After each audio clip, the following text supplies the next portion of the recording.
अस्सलाम वालेकुम दोस्त। बादशाह सी एक, वो अपने महल चो निकलिया तो सैर ते गया। वो जाते दौरान ना रास्ते दे विचों ओनू एक पक्षी वासां दी कुड़ी पसंद आ गई।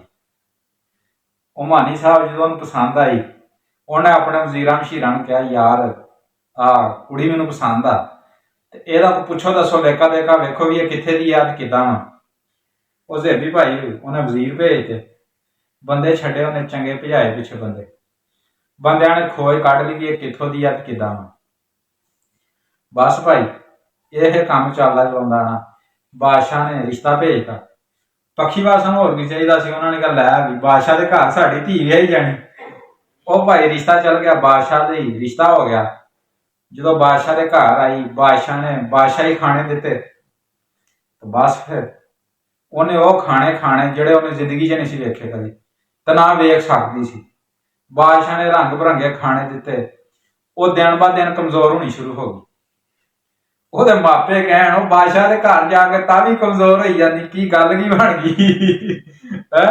ਉਹ ਬਸ ਭਾਈ ਹੋਣਾ ਕੀ, ਇਹੀ ਕਸ਼ਮਕਸ਼ ਦੇ ਵਿੱਚ ਬਾਦਸ਼ਾਹ ਵੀ ਪਰੇਸ਼ਾਨ ਹੋਣਾ ਸ਼ੁਰੂ ਹੋ ਗਿਆ ਵੀ ਇਹ ਬਾਦਸ਼ਾਹੀ ਦੇ ਵਿੱਚ ਆਈ ਆ, ਆਪਣਾ ਪੱਖੀ ਵਾਸਾਂ ਦੀ ਗੱਲ ਛੱਡ ਕੇ ਆਲਾ ਤੋਂ ਆਲਾ ਖਾਣਾ ਦਿੰਦਾ ਪਿਆ ਮੈਂ, ਤੇ ਤਾਂ ਵੀ ਇਹ ਕਮਜ਼ੋਰ ਹੋਈ ਜਾਂਦੀ।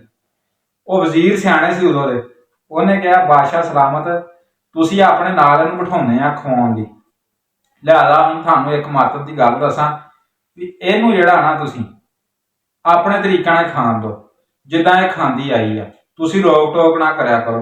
तुसी खवाउंदे इहनूं चमचियां ना, मेरी गल मनो, जिद्दां ये खाना चाहुंदी है इहनूं खाण दो, तुसी अपना खाना लैला कर दो। ओ मानी भाई बस गल इदां ही गई। बादशाह ने कहा चल ठीक आ वजीरा, गल तेरी सच्ची। ओ भाई तोड़ लिया, बादशाह हुण लैला खाना खाना शुरू करता। वो जी पक्षी वासां की बुढ़ी लियांदी सी ना, वो लैला खाण लग पई। बादशाह हुण लुक लुक के वेखे, वजीर ने कहा बादशाह सलामत लुक के वेखना ते नज़ारा वेखना तुसीं ये खांदी किदां। बस वो बादशाह हुण लुक के वेखे, वो गिजी सी सारियां शैवां रला के खाणियां, इत्थे लभदी सी स्टैप बाय स्टैप चंगी शै।